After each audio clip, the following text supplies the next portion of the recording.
Hello, my name is Veronica Hawkins, and I will be discussing Dr. Kenneth B. Clark. Kenneth B. Clark was born in the Panama Canal Zone on July 24, 1914. Kenneth's mother felt that her children could receive a better educational opportunity in the United States. So when Kenneth was about 5 years old, his mother moved him and his sisters to Harlem, New York. Being a young black child in Harlem back in those days was not an easy experience. Racism was a big part of the American culture and it was very serious. Despite the hardships of racism, Clark did not receive this type of treatment at school. Clark was an exceptional middle school student, but when it came time for him to attend high school, he was faced with a small problem. At that time, the school counselors were encouraging most of the black students to attend a trade school to learn a particular skill.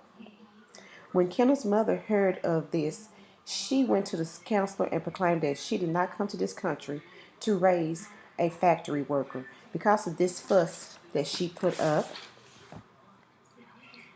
Kenneth was sent to the academic high school where he did very well. He especially excelled in economics and had planned to pursue a career in that field but changed his mind due to racial discrimination by his teacher. After this incident of discrimination, Clark became very interested in the issue and why it was occurring. After completing high school, Clark attended Howard University in Washington, D.C. in 1931. This was one of the only universities that accepted black students. Clark entered college with the intent of becoming a medical doctor. During his second year at Howard, he took a psychology class that dramatically changed his academic perspective. His professor brought to light how racial discrimination was having a dramatic influence on human behavior and interaction, and how it was quickly changing the role of black people. Clark finished his master's degree in 1936 and decided to stay and teach at Howard University. After a year of teaching, he felt that his journey in psychology was not done and he decided to get a doctorate in the field. He went seeking the doctorate with the sole purpose of teaching at an integrated school one day. In 1940, Clark became the first African American to graduate with a doctorate from Columbia University. Clark was married shortly after he received his doctorate to fellow Howard University psychology student Mamie Phipps. After a short time of working for the government, Dr. Clark joined the faculty of City College of New York in 1942. Clark was the first African American to become a permanent professor in New York City. He taught there for 33 years. Clark was especially passionate about racism and segregation, and this became the focus of his psychological work. He was dedicated to using social science to try to explain the effects of racism and segregation. Clark was extremely dedicated to community work, especially if it concerned the youth. He helped found and sponsor a number of youth community projects and programs. He was really concerned with the effects that racism was having on the self image of black youth. One center served as testing grounds in place where the youth could receive some type of therapy.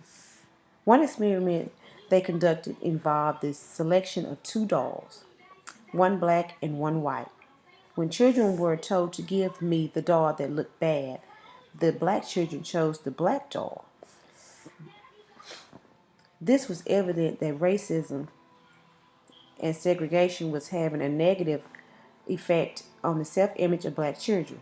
Kenner and his wife continued to conduct such studies between 1939 and 1950 and had published 5 articles.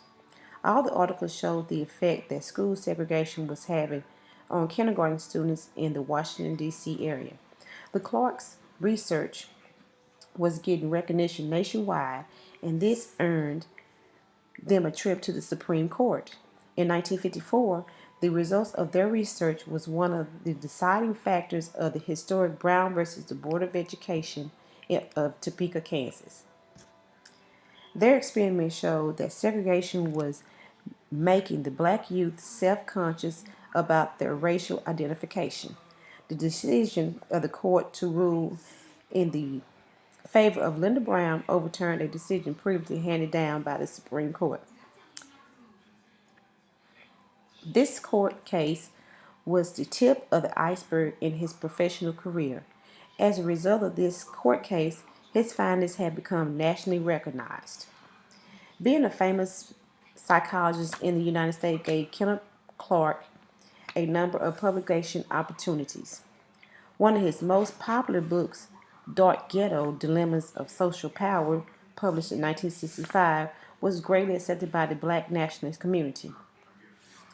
They loved the book because it compared the situation of the black people to those colonized by the Europeans. He also had a number of other publications that reached the national audience. Clark served as the president of the Mark Corporation until 1964. In 1975, he and his wife started a consulting firm for advice on racial issues. Kenneth Clark was engaged in so many more organization, board, and communities that could not be named. Toward the end of his life, Clark said that he had never been encouraged by the rise of blacks in the entertainment, sports, or public life because it had no perceptible effect on the condition of ordinary or poor black people. In a 1992 interview, when Clark was 78 years old, he said, "I am pessimistic and I don't like that. I don't like the fact that I am more pessimistic now than I was 2 decades ago." Clark died on May 1st, 2005.